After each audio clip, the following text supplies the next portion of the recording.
Hi, I'd like to show you some of the things I've been working on lately and where we are with the Cycles integration for Rhino. So, first things first, the viewport mode is now called Ray Traced. So if you're wondering where it's gone, just click that. So one of the most visible things you'll notice is that the viewport performance has increased quite dramatically.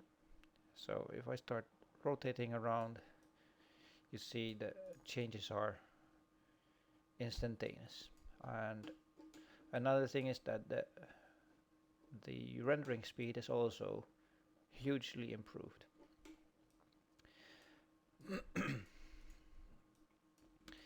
Another thing that I've been working on is the ground plane. So let's start with just the basic box because it's a bit clearer to see. So we go to ray trace mode, and you see we have here a box on a plane,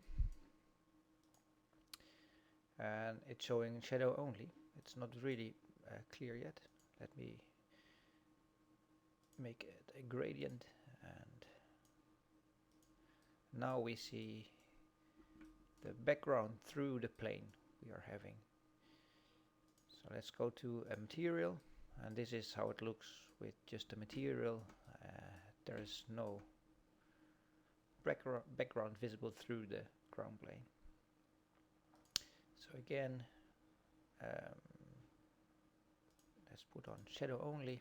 We are getting the background. Let's turn on the sun as well, so it's really clear what we are seeing here. And there's, with the sun on, there's no horizon visible either. If you don't have any other lighting and you just have the skylight, you will notice there's a little bit of shadow, and you will notice a horizon. To get rid of that, add some light. So viewport speed and the shadow only background are the things I've been working on. Another thing that now should work is capture to clipboard. So let's see. This is what's been rendered in here, and it had been copied into the clipboard. Quite useful. Another thing I've been working on, let's just get another test file, is the wallpaper. I think I showed it before, but there were still some errors with that. So let's just, again, we have the wallpaper here as defined by this file here, and it's shown.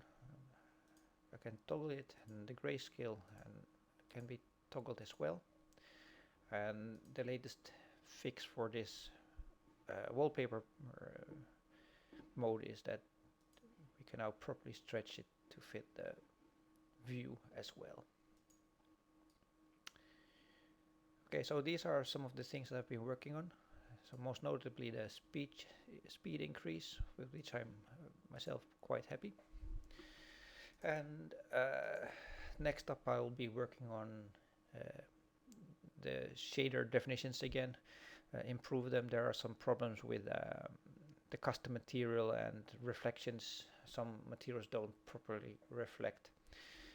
They might turn up as just a shadow or things like that. And I'll be addressing that in the coming time. And to help me with that work, I've been working on a Grasshopper plugin to work to be able to create those definitions in a way that give me the XML underlying that kind of describes the shader definition with just Grasshopper definitions. So I have created for now 3 BSDF nodes, one operation just a blend, so mixed closure in CycleStalk, and an output node. I've created a simple setup here with a few blends, diffuse, emission, glossy. It doesn't really do anything useful here. This is just a treat to show or to test essentially the generation of the XML. So the nice thing is that if I change this definition, it changes in here as well. So we see now I have only 2 mixed closures. That's like this. So this is a real-time update of the XML definition essentially. And once I get the plumbing done, I should be able to get this XML directly into a special Cycles material in the Rhino site. But until I can do that, I am working on a quick node, which is still work in progress, so there's not much to see yet. But this node will get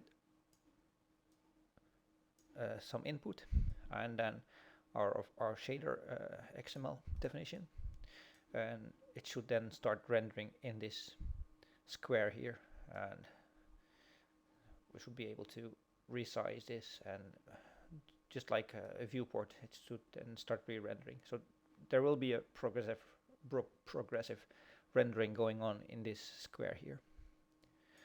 Okay, so these are the things I've been working on: viewport speed, ground plane, shadow only, wallpaper, and things like that.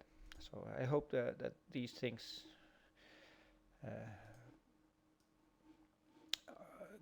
give you